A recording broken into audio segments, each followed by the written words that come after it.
জানতে চান? আমার তো ভাই লজ্জা লাগে বলতে, দুঃখ লাগে যে আমার দেশ কত নিচে নামতে পারে কিছু লোকজনের কারণে। আপনার রূপগঞ্জ থানায় আমার নামে 5 লাখ টাকা চাঁদাবাজি মামলা দিচ্ছে আর কি। বাট জায়গার মালিক কে জানেন? জায়গার মালিক আমি। আমি বলে আমার জায়গায় বলে চাঁদাবাজি করি। আপনার যারা এখন বর্তমানে দেশে যারা মনে করে যে রাজনীতিবিদ, তারা রাজনীতি করে বা রাজনীতি করেন দেখে দেশটা আপনার মনে করেন না কিন্তু ভাই। আমরা এই দেশের যারা নাগরিক, প্রতিটা মানুষই কিন্তু এই দেশের মালিক আর কি। আমগো রূপগঞ্জের উদাহরণ দিয়ে আমি আপনাদের বলি আর কিছু শুনে রাখেন। দুঃখটা কোথায় জানেন? রূপগঞ্জবাসীর কপাল খারাপ। এক গাজী যেইভাবে রূপগঞ্জকে ধ্বংস করে গেছে, এই 5ই আগস্টের পরে ভাবছিল যে প্রশাসন একটু ভালো হইব, আর না হোক থানা পুলিশ একটু ভালো হইব, কিচ্ছু না, আপনার আগের চেয়েও খারাপ।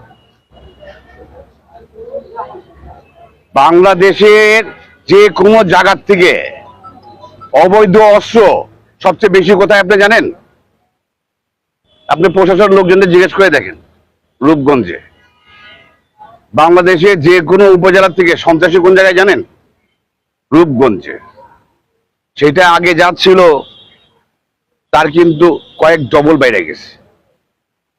এই দেশটাকে স্বাধীন করছেন আপনারা বলে অনেক রাজনীতিবিদের মুখ দিয়ে শুনি যে আপনার আমরাও তো আন্দোলনে ছিলাম, এই ছিলাম, ওই ছিলাম। আরে আমি রূপগঞ্জ দিয়ে আমি বলি আর কি।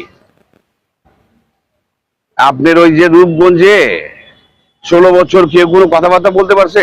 এই ডালিম ভাই বলছে? আপনারা দেখছেন কোনোদিন? কেউ দেখছে? দেখেন নাই। একমাত্র কিন্তু আমি বলে আসছিলাম। আর এখন নেতার অভাব নাই। কথা বলে যে আমি বড় দল।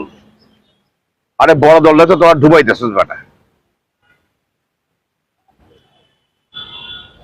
যেই মানুষের নিয়ত খারাপ, কথা আপনি ইলেকশন করবেন ডালিম ভাই, ভেরি গুড। ইলেকশন করবেন না কেন? করেন। এখন আপনি ইলেকশন করার আগের থেকে আপনি চিন্তা করতেছেন যে আপনি জোর জবরদস্তি করবেন, আপনার ওই কি বলে কিশোর গ্যাং রাখবেন, আপনি কেন্দ্র দখল করবেন, কেমনে সিল মারতে হইব, চুরি করবেন। যে মানুষে বাংলাদেশের নেতা হইব তার শুরুটা হলো চুরির থেকে, ডাকাতি থেকে। তাহলে দেশ আর জাতি কি পাবে?